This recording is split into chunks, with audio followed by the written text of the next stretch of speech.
As Russia's war in Ukraine enters its fourth week now, concerns are rising that Moscow may soon use unconventional weapons. U.S. and UK officials warn Vladimir Putin may resort to a chemical or biological attack. Now, in the last week, the Kremlin itself has accused Ukraine of running biological weapon labs with U.S. support. The White House rejected those claims, saying Russia may be pushing disinformation as a pretext to its own use of these weapons. To get a better understanding of what this type of warfare entails, I want to welcome Gregory Koblenz. He is director of the Biodefense Graduate Program at George Mason University. Professor Koblenz, thank you so much for joining us. Welcome to Quick Take. I feel like a big reason people are giving credence to the U.S.'s warning is because the U.S. also warned that Russia would attack Ukraine before it actually did, and that played out. So does it follow that U.S. intelligence on chemical and biowarfare being the next step, does it follow that that's credible and therefore likely? It's certainly concerning that the same intelligence agencies that were warning about Russia's invasion of Ukraine, where they were proved right, are now warning that Russia might be planning to use chemical or biological weapons in Ukraine, either as an attack or in what's called a false flag incident, where Russia would stage a fake event and then blame it on Ukraine. So I think we do have to take these possibilities quite seriously at this point. All right, and thank you for explaining what a false flag operation is. If that is the case, and that's how Russia plans to use this warfare, if we know that this is a possibility, how do we get ahead of that? Well, publicizing the fact that Russia is planning this kind of operation is a great first step because it takes away the element of surprise. It warns everyone ahead of time that Russia is planning on doing something deceptive in this way. So that does help take the power away from Putin using this kind of staged event to create an atrocity and create outrage. So that's definitely the beginning of dealing with this kind of incident. Okay, and of course, President Biden was asked about this as well recently. Let's take a listen to what he said. Would the U.S. have a military response if Putin does launch a chemical weapons attack? I'm not going to speak about the intelligence, but Russia would pay a severe price if they use chemical. He said Russia would pay a severe price if it uses chemical weapons. There was the Geneva Conventions, which came out of World War I, that stipulates that when it comes to biological and chemical warfare, that is not allowed.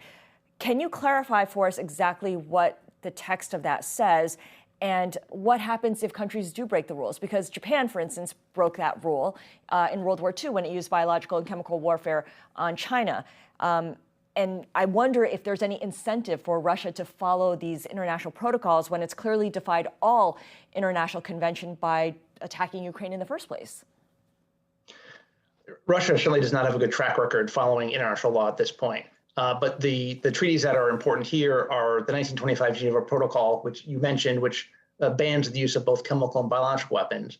And in addition, there is the Chemical Weapons Convention and the Biological Weapons Convention, both of which Russia has signed, that say that countries are not allowed to develop or produce or possess these weapons either.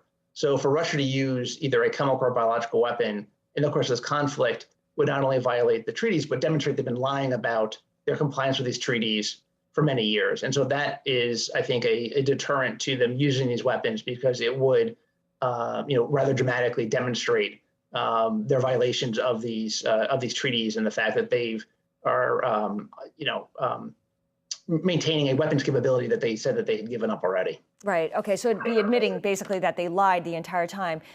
But they've already made the accusation that Ukraine, for instance, has launched some kind of biological warfare on its own. I'm curious if Russia moves ahead with this anyway, regardless of the repercussions and the fact that it would be called out for lying. What would be the military value versus strategic value of Russia deploying chemical or biological weapons against Ukraine? Yeah, at this point, I don't think there is real military strategic value for Russia to use these weapons. Chemical and biological weapons are most effective against unprotected civilian populations if you want to cause indiscriminate casualties, the way that Bashar al-Assad has done in Syria using chlorine barrel bombs and sarin on towns and cities. But Russia has lots of conventional weapons they're already using to cause civilian casualties, right? We've seen thermobaric weapons. We've seen airstrikes on civilian targets. So Russia has plenty of conventional weapons that they can use to cause civilian casualties if that's their goal. And as President Biden said, right? If Russia is going to suffer a severe price for this action, then I think the cost would outweigh the benefits. What about psychological value in terms of saying or even allowing this idea to percolate out there? And I think that's probably the primary motivation for what Russia is saying at this point about the so-called biolabs in Ukraine and other reports about Ukrainian forces preparing chemical attacks. These are basically disinformation. This is part of the Kremlin's propaganda operations, and it comes out of a long playbook of them making similar allegations, for many years against countries that basically they don't like.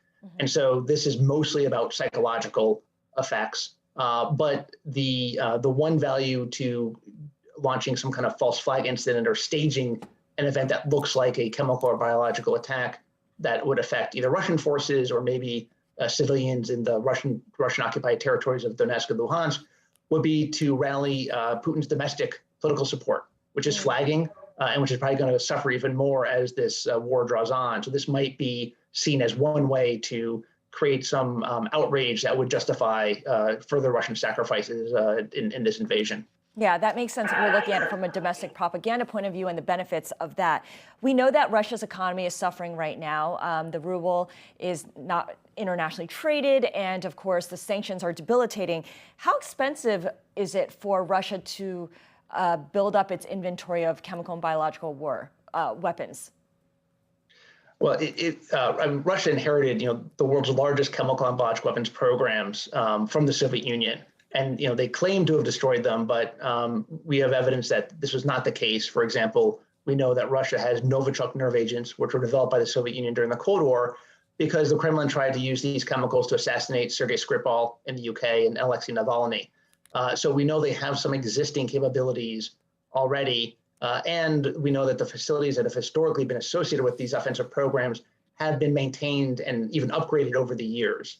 So Russia has invested quite a bit already in these capabilities. And so to actually, use them now wouldn't, I don't think, cost them anything extra. They've already made that investment over the years. I see. Okay. So looking ahead, Professor Koblenz, what do you see happening as the next step? If Russia's using conventional weaponry at the moment, and perhaps it's changing its strategy in terms of encircling smaller towns before it makes another attack on Kyiv, what would follow next? We know that Putin has warned or dropped warnings of possible nuclear war as well.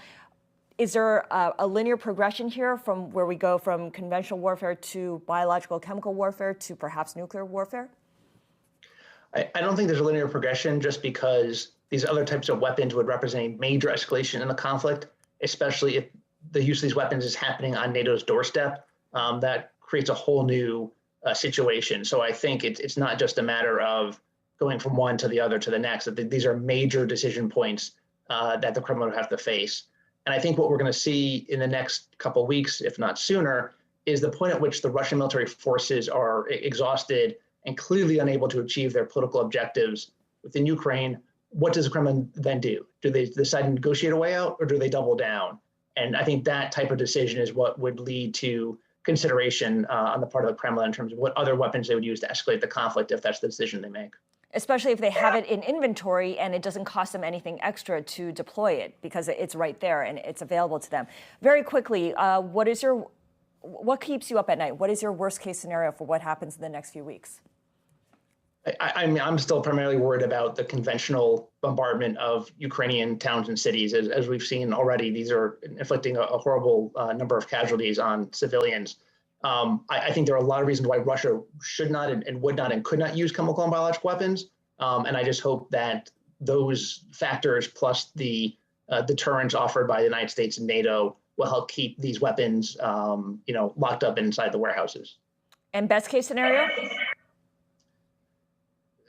Putin realizes that he's been embarked on an illegal, unprovoked military, disaster, and he withdraws forces, sooner rather than later. But unfortunately, I think that is too optimistic. But we can hope.